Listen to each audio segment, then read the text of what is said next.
একুশের প্রথম প্রহরে ভাষা আন্দোলনের শহীদদের প্রতি শ্রদ্ধা জানিয়েছেন রাষ্ট্রপতি মোহাম্মদ শাহাবুদ্দিন ও প্রধানমন্ত্রী তারেক রহমান। আন্তর্জাতিক মাতৃভাষা দিবস ও শহীদ দিবস উপলক্ষে রাত 12:01 শহীদ বেদিতে পুষ্পস্তবক অর্পণ করেন তারা। পরে সাংবাদিকদের সঙ্গে আলাপে একুশের চেতনা ধারণ করে আগামীতে বৈষম্যহীন সমাজ গড়ার প্রত্যয় জানান এলজিআরডি মন্ত্রী মির্জা ফখরুল ইসলাম আলমগীর। তানজিদ ভূঁইয়াকে সঙ্গে নিয়ে আরও জানাচ্ছেন নাজমুল ইসলাম। 21 ফেব্রুয়ারির প্রথম প্রহরে কেন্দ্রীয় শহীদ মিনারে ভাষা আন্দোলনের শহীদদের প্রতি শ্রদ্ধা নিবেদন করেন রাষ্ট্রপতি মোহাম্মদ শাহাবুদ্দিন ও প্রধানমন্ত্রী তারেক রহমান। প্রথমে পুষ্পস্তবক অর্পণ করেন রাষ্ট্রপতি মোহাম্মদ শাহাবুদ্দিন। এ সময় ভাষা শহীদদের স্মরণে দাঁড়িয়ে নীরবতা পালনের পাশাপাশি দোয়া মোনাজাতে অংশ নেন তিনি। এরপর শ্রদ্ধা জানান প্রধানমন্ত্রী তারেক রহমান। পুষ্পস্তবক অর্পণ শেষে ভাষা শহীদদের জন্য দোয়া মোনাজাতে অংশ নেন তিনি।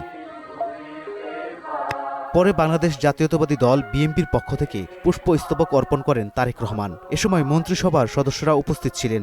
এরপর প্রয়াত রাষ্ট্রপতি জিয়াউর রহমান ও সাবেক প্রধানমন্ত্রী বেগম খালেদা জিয়ার পক্ষ থেকে পরিবারের সদস্যদের নিয়ে ভাষা শহীদদের প্রতি শ্রদ্ধা জানান তারেক রহমান। পরে 3 বাহিনীর প্রধানরাও ভাষা শহীদদের প্রতি শ্রদ্ধা জানান।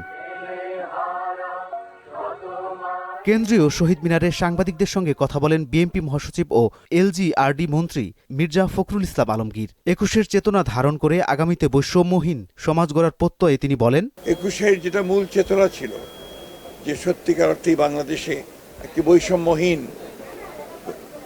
একটা সমাজ, একটা রাষ্ট্র গঠন করা, সেই চেতনার ভিত্তিতে আমরা আগামী দিনে এগিয়ে যাব। সাম্য এবং মানবিক বাংলাদেশ গঠনে বিএনপি কাজ করবে বলেও জানান মির্জা ফখরুল ইসলাম আলমগীর।